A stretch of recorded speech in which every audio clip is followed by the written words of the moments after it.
¿Qué tal, guardianes del deporte? Sean ustedes bienvenidos a la entrevista exclusiva que tuvimos para nuestro canal con la leyenda del Manchester United y la selección de Trinidad y Tobago, Dwight Yorke, quien destaca en su palmarés 3 Premier League, 2 Copas de la Liga, una UEFA Champions League, una Copa Intercontinental, una FA Cup, así como máximo goleador de la Premier League y mejor jugador de la Premier.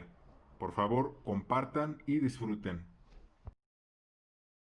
Question is, how did you come from the Caribbean to play in England in the Premier League, the best football around the world? Well, I suppose I probably was a little bit lucky at the time. Aston Villa came back in '89 and visit the small country of Trinidad.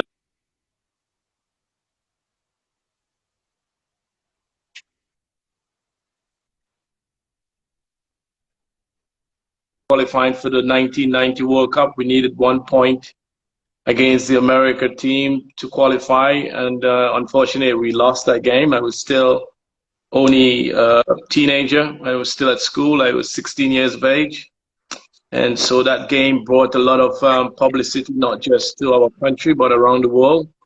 To be probably the smallest country to ever qualify for the World Cup. So with all of that said and done, we didn't qualify for the World Cup, but I was the fortunate one at the right age, in the right place, and I got an opportunity to go to England to be a professional footballer. Clearly, that's how it all seems to happen for me. Okay, great story. And Dwight, you are a Premier League and Manchester United legend, but in your opinion, what is the difference between the Premier League and another leagues in Europe? Because the Premier League is the best one in Europe and around the world. Yeah, the Premier League is, I think, the brand of the Premier League. It's it's a model that a lot of people follow. The way how it's run, the fan base globally, how the stadium articulate, the fans interact with the players. And on a global stage, football has become such a global sport. We had followed the model of the Germans and the Italian in the past, even the Spanish league, but there was nothing like the Premier League. I've been very fortunate to travel the world now. And, throughout the world, everyone continues to talk about the Premier League. And so the Premier League is somehow has been able to attract so many international players to the Premier League, which used to be a big problem maybe 20 years ago. Now everyone wants to play in the Premier League because of the beautiful stadium. The financial package is obviously an attraction as well. But in terms of the coverage, in terms of what the Premier League gives you, the sort of platform that the Premier League brings is like no other football around the world. So that's why the Premier League has become such a global spectacle, and one that a lot of people around the world really love watching. Right, because maybe the best team actually is Bayern Munich, the champions of Europe, but the best league is the Premier League of England. And you have your cap and your shirt of Manchester United at this moment. But in your opinion, what is the Manchester United key to return to the top of Premier League like in the last years? Yeah, it's been a very tough time for us as a football club. We haven't really hit the heights. We have had several managers in the past, 5 to 7 years. And now we have Ole Gunnar Solskjaer, someone who's more of a protege to the Man United setup, who understand the club, who's been there, who understand the winning mentality of the football club, who can hopefully bring the winning formula back. But in terms of where Liverpool is at the moment, in terms of where Man City, you see the number of money that Chelsea is trying to spend at the moment just to get competitive again. And I feel that we are not too far away from being a team that can bring the glory days back to United. This season is going to be very, very challenging. This season will really give us a clearer indication as to how close we are to Liverpool and Man City. But I'm excited. I feel that we have a good squad that can compete for the Premier League this year, even though we haven't got off to the best possible start. But as I can tell you, the season is not won in the first game of the season. There is a long way. There was going to be lots of games, win and loss in this period of time. So it's about how we make sure that we stay in touch with the champions of the Premier League, which is Liverpool and certainly City. Those are the two teams you need to get close to. And if you can overcome that, then you're getting closer to winning the Premier League. Of course, the Manchester United history and legend is biggest than the other teams in England. For example, Manchester City and Chelsea. Maybe Liverpool is close, but Manchester United is biggest. Do you like the new team for this new season in England? Yeah, I think that we are trending the right way. Certainly last year, in terms of what Ollie had brought back to the football club, in us being in 3 semi-final, even though we haven't won. We finished third in the Premier League, so that's optimistic to look forward to this season. The players probably got that winning mentality. Can we go one step further? With the additional of Donovan Beek, we brought in that new player, as well as obviously Bruno Fernandes. I still think that we are probably maybe 1 or 2 players short. We still have another 10 days before the transfer window is closed. So I'm hoping that we can get maybe 1 or 2 other players. And I think then I will say that we are very close to competing. But I'm sure Ollie is pretty confident with the team and the squad that he's been able to assemble. And if players can play to their capabilities and potential, there is no reason why we shouldn't be fighting for the Premier League this year, because that's always the Manchester United mentality of fighting for the Premier League. Yes, of course. And for example, I have this question. How was your relationship with Alex Ferguson when you was a player of Manchester United? Say that again, how what? How was your relationship with Alex Ferguson, Sir Alex Ferguson, the legendary coach, when you was a Manchester United player? Yeah, I had a fantastic relationship with him. Even to this day, I had lunch with him last week. I took him for lunch. Really? Yeah, so he lives literally 5 minutes away from me. So I've asked to meet with him. Excuse me, I asked to meet with him on some advice and some managerial skills, and he obliged very politely. So my relationship is one that I'm really very fortunate about. I still have a unbelievable relationship with him, and yeah, I mean, it's been a great honor and a privilege to play for such a great manager in those years. Okay, great. And future, you will be coach like him?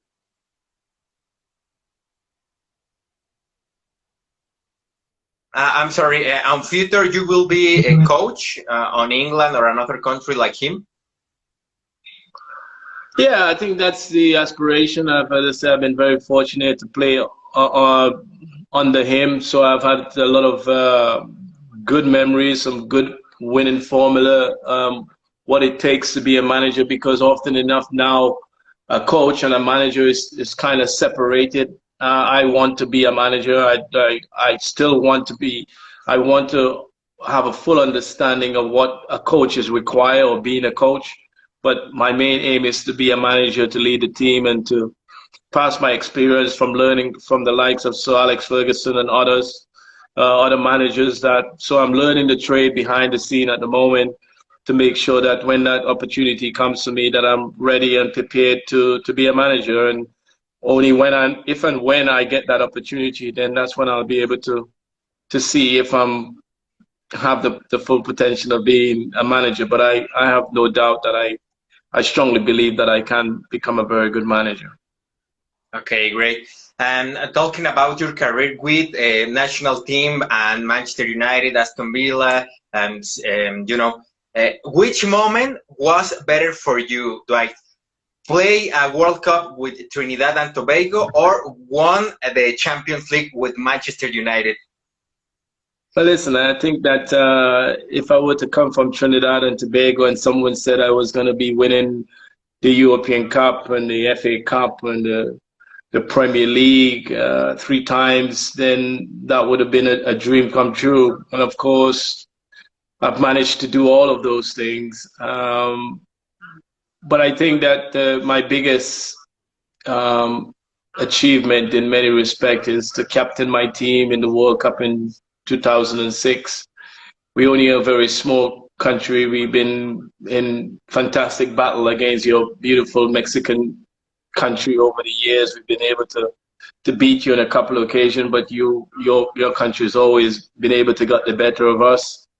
To understand what it means and what that represents, and the patriotic that you have in representing Trinidad and Tobago, the people that you represent, the sort of other representative Caribbean countries, those other countries that you represent over the years, is the one that, for me, really stood out. Like I said, I love, obviously, winning the Premier League and winning the FA Cup and Champions League, but playing in the World Cup and representing my country and my people, there was something special about that. So, it's another level. Sorry? It's another level. Yeah, and it means so much. It means so much for your family and everybody. Like I said, you're representing, the people of Trinidad and Tobago, which is, it's a great honor. It's the only time and the first time that we have managed to qualify for the World Cup.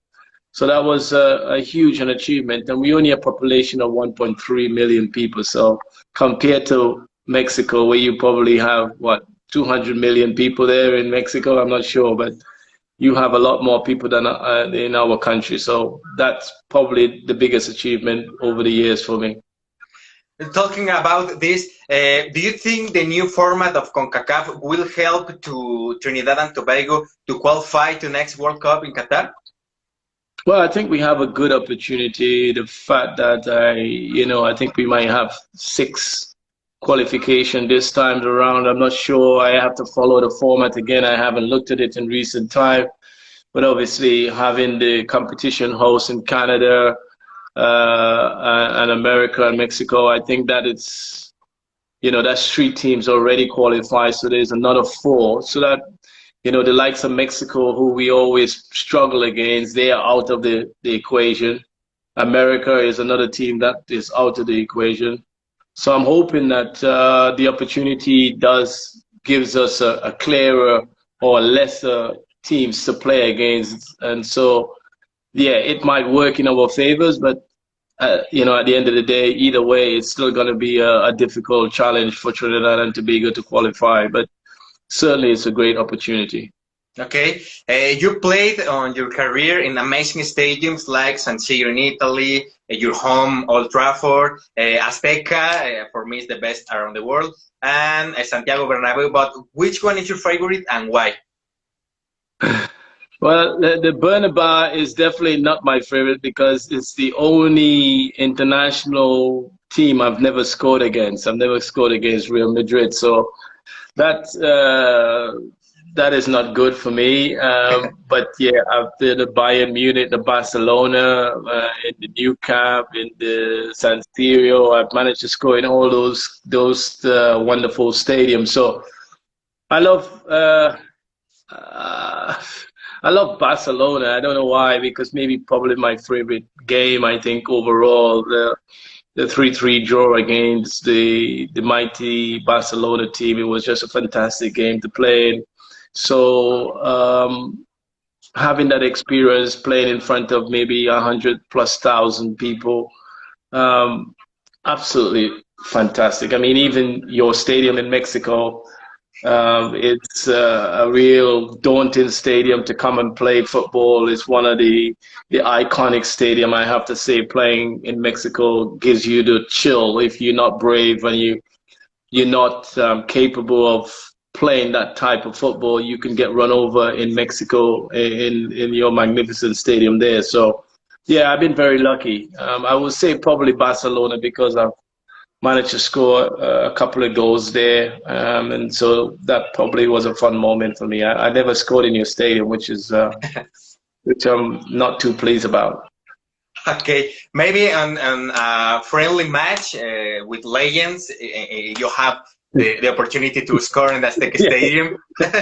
No, no, I think those days are gone for me now. My legend days are even gone. I'm not as young as I used to be, even though I keep myself reasonable fit. But I am really focused on management now, so that's where my energy and my whole rest of my ambition to make sure I become a very good manager in the end.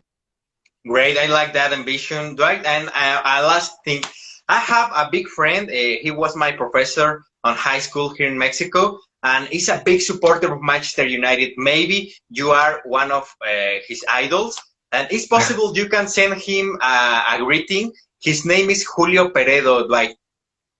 Julio Peredo? Julio Peredo. Julio Peredo, this is Dwight Yorke here. I heard that you are a massive fan of Manchester United, probably even in my time when I was playing. Want you to continue to support the players, give them faith, not to give up. I know it's been a difficult few years for us, but there's no way that Manchester United would not be fighting for the Premier League again, and I'm sure in the near future that we will become champions again. So thank you for all your support, and maybe, who knows, maybe I get to meet you one day. So take care and good luck. Thank you so much, Dwight. And I don't know if you know something about the Mexican football, the Mexican teams, Mexican players in UK, for example, Raúl Jiménez. Yeah, Raúl is like the new star here of certainly of Wolverhampton Wanderers. He's been one of the stars certainly in the last 18 months. He's been a real icon in this part of the world. We know obviously Chicharito in the past, who I know very well as well over the United time. He's been the benchmark. But Rui is obviously now the new superstar from Mexico, and he's doing extremely well. So I've always been a big admirer of Mexican players. They always produce good quality players. And Rui is obviously the new superstar. I played against, what's my Barcelona friend name again, that win all the trophies, the defender, been captain for Mexico for so many years. Rafael Marquez. Marquez. So I had some epic battles against Marquez over the years. So great to see Marquez, and please send my regards. He's been a fantastic player over the years as well. So Mexican has always been a country that I've always admired over the years and continue to produce great footballers. Yes, exactly. And my Mexican dream is see Raúl Jiménez with the Manchester United shirt this or the next season, because Manchester United is an amazing team. And Dwight, this interview was fantastic. I'm so excited for this opportunity. I don't know if you have a last comment for this interview for your Mexican fans, Manchester United fans here in Mexico. Miguel, hey, thanks for getting in touch. Thanks for me to have this conversation. It was a real honor and a privilege to have this interview, to reach out to so many fans globally, especially in Mexico. Like I said before, I love your country. I think your country is one of the great place to visit, not just from a footballing perspective, but the fans as well. And to all the Manchester United fans in Mexico, want to say a big thank you, guys, for continue to support the Manchester United brand and the team. And hopefully that we can bring you some success for this season and the future ahead of us. So thank you all, and hopefully I get to see you sometime. Maybe, who knows, when Trinidad and Tobago maybe meet you again in Mexico in one of the qualifiers. So take care and good luck. Thank you, Dwight. And maybe the next year, in my plans is visit United Kingdom. And if I have good luck, hopefully I can meet you there in Manchester or England. Thank you so much, Dwight, and good luck. I send you a big hug, and you are a great legend. Thank you so much.